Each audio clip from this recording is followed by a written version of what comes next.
अस्सलाम वालेकुम फ्रेंड्स, कैसे हैं आप सब। उम्मीद करती हूँ आप सब खैर खैरियत से होंगे, हशाश बशाश ज़िंदगी के मज़े लूट रहे होंगे। तो फ्रेंड्स, हमने पढ़ा था सबसे पहले बचाव और तिब्बी इमदाद की तरजीहात, इसको पढ़ा था। इसके बाद हमने पढ़ा था कंट्रोल, और आज हमारे पास सेकंड है तहफ़्फ़ुज़ और सलामती। तो आज इंशाल्लाह हम तहफ़्फ़ुज़ और सलामती के बारे में डिटेल से पढ़ने वाले हैं कि ये क्या चीज़ होती है, और फर्स्ट एड हमें तहफ़्फ़ुज़ और सलामती के बारे में क्या बताता है।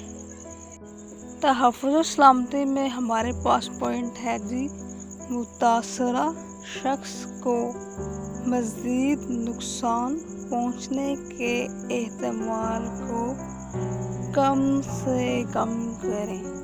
ये कम से कम करना, ठीक है।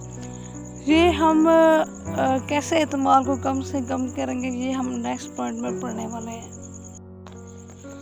साथ ही अपनी और बाकी इमदादी कारकुनों की सलामती का भी ख्याल रखें।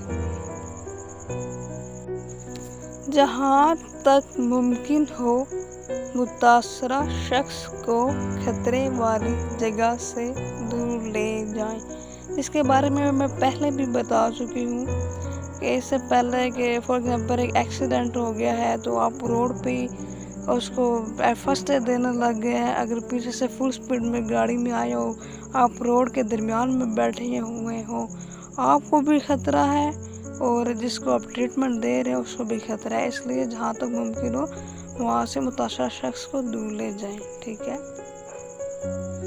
उसके बाद है क्योंकि बाज़ औक़ात कोई भी कदम उठाने से पहले मुतासरा शख्स को वहाँ से निकालना लाजमी होता है। वही बात हो कि जो मैंने पीछे आप से शेयर की है, ठीक है। और यहाँ पर इसकी मिसाल हम ऐसे दे सकते हैं कि मिसाल के तौर पर किसी गैस से भरे कमरे से मुतासरा शख्स को बाहर निकालने की कोशिश करें, वो अनकॉन्शियस है, दोबारा से ना हो जाए, ठीक है। मैंने वो सफोकेशन कंडीशन में है।